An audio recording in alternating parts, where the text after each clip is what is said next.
Well, hello friends. I wanted to do this video quick here before the storm hits, but it's coming fast and furious. So this is just the first part, and I will show you afterwards what they look like once they are planted. But I am able to give you all a $10 off coupon or code for these wonderful garden green stalks. These are awesome. They have a basket weave pattern on the outside, and this one happens to be the original. It is not completely stacked up yet, but I'm thinking about where I may put it, and it may go over here on this corner. So my soil, quickly before the storm hits, is ProMix BX Plus. That is my favorite. We have a flower farm and there's all these seedlings right here. I use that ProMix BX. And then this is something called Bull's Country Compost. That is made here in Ohio in a little town called Dundee. So I absolutely love it, and often combine the two when I'm doing my soil blocks. So here is what I mix my soil up in, and then fill the containers. This one is just a little bit darker because I emptied some of the pots that I had that I had not, that hadn't been planted. I had kind of set them up to plant, and then they did not get planted for whatever reason, not enough plants or whatever. So here are the various sections. There are 5. I did get the turning base. I did also get the wheels, and I think for the winter time we'll go ahead and put the wheels on for when we move the strawberry tower into the garage. But for right now, I think it's time for this Dorothy to batten down the hatches. Wow. That is quite a storm rolling in. Okay, well, that project is done. Once the storm passed over us, these are all the bare roots. What you see, they almost look like little dead plants in there. Those are all bare root strawberries, and those here all around the bottom are a variety called Seascape, which is an ever-bearing. So I'm really excited about trying those. They have been in my refrigerator in the vegetable compartment for several months. Now the top ones that are all bloomed out, and we've already had fruit off of those are Honeyone, and they even have already thrown runners.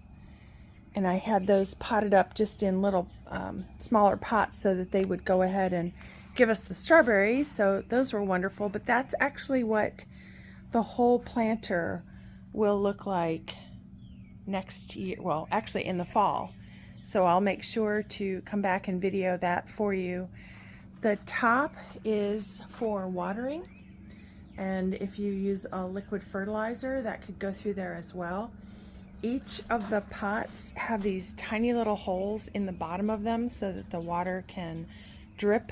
And so, gosh, you know, I do a lot of gardening, so I don't really want to call myself a lazy gardener, although there are certain tasks that I am not fond of, and one of them is getting around to watering everything. But I can simply step up on our patio right here, and you can see right inside is where you fill that up, and then the water just percolates all the way down and through this GreenStalk. And I will make sure that the code is on the screen and in the description for you as well, and that will give you $10 off.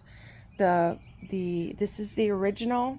There is also one called the Leaf, but from all the research that I did, and trust me, I did a lot, the majority say that the best thing for the strawberries is going with the original. It is 5 stacks, and each of the stacks is this kind of a size where the leaf, there are 7 stacks. So this was just the perfect one. This is our very first one. I've been watching videos about them for quite some time and doing a lot of... I absolutely love that basket design. And this one is actually in the color called Stone.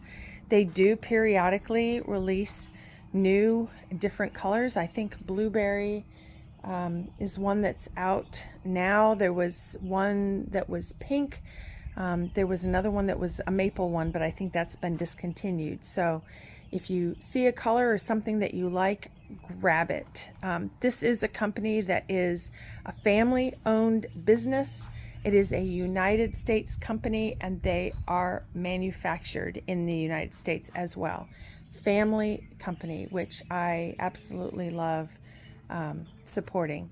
These can be done with, I've seen it with miniature tomato plants. You can do carrots in them, herbs, other kinds of vegetables, fill them up with flowers, all kinds of things. But what's so great is that you're using all of this vertical space as opposed to having an actual outside garden. Now, we have 5.5 acres. Clearly, I could plant these in the ground, but I love the ability to walk right outside our kitchen door and pick some strawberries, and the fact that they're ever-bearing will allow that to happen. They don't look like much now. They look like just little sticks, but I was able to lift each of the sections myself. I planted them individually and then stacked them. Easy peasy. And actually, while I was doing this, I was listening to the last hour or so of a psychological thriller. I just recently got into listening to audiobooks because with all of the work that we're doing outside, it's just kind of something to,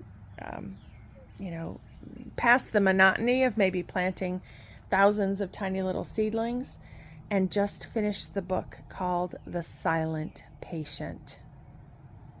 If you're into books or if you're into audiobooks, put a comment down below. Tell me what's the next one I should be going after. If I need to put it on hold, I can do that as well.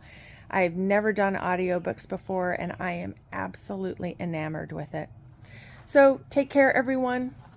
Hope you enjoy this video. The storm has passed, and we will see you in the next one.